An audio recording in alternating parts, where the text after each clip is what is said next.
Coronavirus en Belgique, des tests pour tous les habitants et le personnel des établissements de santé, selon la task force.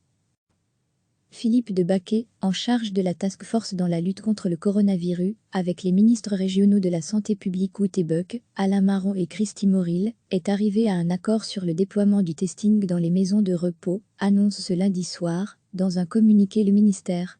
Tous les habitants et le personnel des établissements de soins pourront être testés, explique le communiqué. On parle de 210 000 tests PCR. Ces tests ont toutefois été critiqués pour leur fiabilité.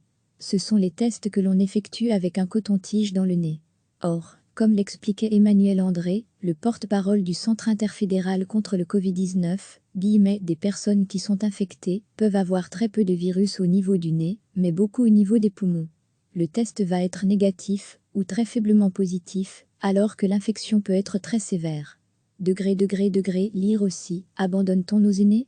La délicate question de la mort en maison de repos retrouver tout notre dossier sur le coronavirus. Néanmoins, l'ensemble du personnel soignant et tous les habitants qui ne sont pas encore testés sur le Covid-19.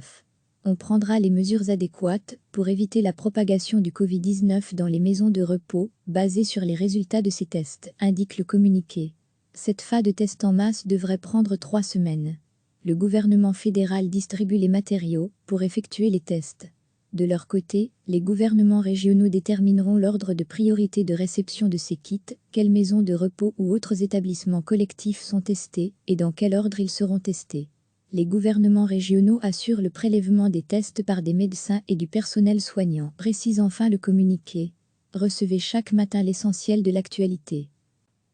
Philippe de Baquet, en charge de la task force dans la lutte contre le coronavirus, avec les ministres régionaux de la santé publique Wout Buck, Alain Marron et Christy Moril, est arrivé à un accord sur le déploiement du testing dans les maisons de repos, annonce ce lundi soir, dans un communiqué le ministère.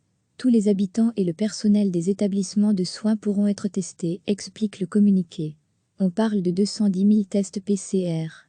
Ces tests ont toutefois été critiqués pour leur fiabilité. Ce sont les tests que l'on effectue avec un coton-tige dans le nez. Or, comme l'expliquait Emmanuel André, le porte-parole du Centre interfédéral contre le Covid-19, des personnes qui sont infectées peuvent avoir très peu de virus au niveau du nez, mais beaucoup au niveau des poumons. Le test va être négatif ou très faiblement positif, alors que l'infection peut être très sévère. Lire aussi, abandonne-t-on nos aînés ? La délicate question de la mort en maison de repos retrouver tout notre dossier sur le coronavirus. Néanmoins, l'ensemble du personnel soignant et tous les habitants qui ne sont pas encore testés sur le Covid-19. On prendra les mesures adéquates pour éviter la propagation du Covid-19 dans les maisons de repos, basées sur les résultats de ces tests, indique le communiqué. Cette phase de tests en masse devrait prendre 3 semaines. Le gouvernement fédéral distribue les matériaux pour effectuer les tests. De leur côté, les gouvernements régionaux détermineront l'ordre de priorité de réception de ces kits, quelles maisons de repos ou autres établissements collectifs sont testés et dans quel ordre ils seront testés. Les gouvernements régionaux assurent le prélèvement des tests par des médecins et du personnel soignant, précise enfin le communiqué. Cliquez sur s'abonner pour recevoir les dernières nouvelles.